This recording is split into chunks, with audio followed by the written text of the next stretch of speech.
আল্লাহ তাআলা যখন একা ছিলেন তখন কি করছিলেন? আসসালামু আলাইকুম বন্ধুরা, আজকের ভিডিওতে আমরা একটি অত্যন্ত গুরুত্বপূর্ণ প্রশ্নের উত্তর জানব। আল্লাহ তাআলা যখন একা ছিলেন তখন কি করছিলেন? কোরআন ও হাদিসের আলোকে আমরা বিষয়টি আপনাদেরকে জানানোর চেষ্টা করব।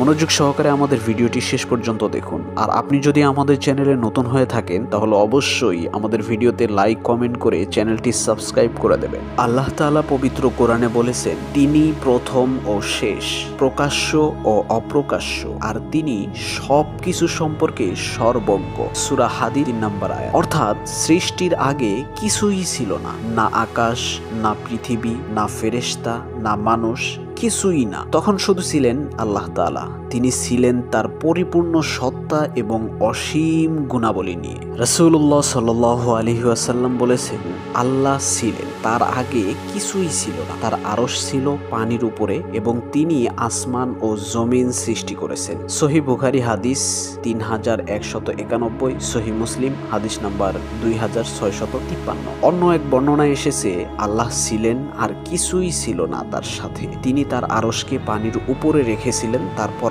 আসমান এবং জমিন সৃষ্টি করলেন। সহিহ বুখারী হাদিস নাম্বার 7418। এখান থেকে আমরা বুঝতে পারি আল্লাহ সর্বপ্রথম নিজেকে প্রকাশ করেছেন সৃষ্টির মাধ্যমে। হাদিসে বর্ণিত হয়েছে যে আল্লাহ প্রথমে পানি সৃষ্টি করেন, তারপর সৃষ্টি করেন তার মহা আরশ, এরপর ধাপে ধাপে সৃষ্টি করতে থাকেন আসমান, জমিন এবং ফেরেশতাগণকে। আরেকটি হাদিসে এসেছে, আল্লাহ আসমান এবং জমিন সৃষ্টি করার আগে লৌহে মাহফুজে লিখে দেন সমস্ত তাকদীর, যা আজ ঘটছে, যা কাল ঘটবে, কিয়ামত পর্যন্ত যা কিছু হবে, সবকিছু আল্লাহ তাআলা আগেই লিখে রেখেছেন। অনেকে প্রশ্ন করেন, সৃষ্টির আগে আল্লাহ তাআলা কি করছিলেন? এক সাহাবীও রাসূলুল্লাহ সাল্লাল্লাহু আলাইহি ওয়াসাল্লামকে একই রকম প্রশ্ন করেছিলেন। তখন নবীজি সাল্লাল্লাহু আলাইহি ওয়াসাল্লাম উত্তরে বললেন, আল্লাহর আরশ ছিল পানির উপরে, তিনি আসমান এবং জমিন সৃষ্টি করলেন এবং লৌহে মাহফুজে তাকদীর লিখলেন। তিরমিজি হাদিস নাম্বার 3319।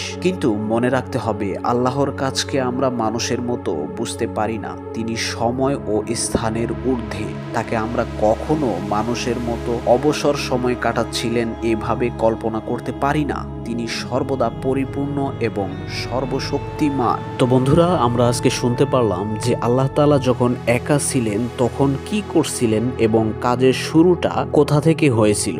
এরপরও আমাদের অনেকের মনে দুটি মারাত্মক প্রশ্ন উকি দেয়। এগুলো আমরা সাধারণত জানার চেষ্টা করি। প্রশ্ন দুটি হচ্ছে, এই শুরুটার আগে আল্লাহ তাআলা কি করছিলেন এবং আল্লাহ তাআলাকে কে সৃষ্টি করলেন? এই দুইটি প্রশ্ন খুবই মারাত্মক এবং ভয়ঙ্কর প্রশ্ন, কারণ এই দুইটি প্রশ্ন শয়তান আমাদের মাথায় বারবার ঢুকিয়ে দেওয়ার চেষ্টা করে আমাদেরকে পথভ্রষ্ট করার জন্য।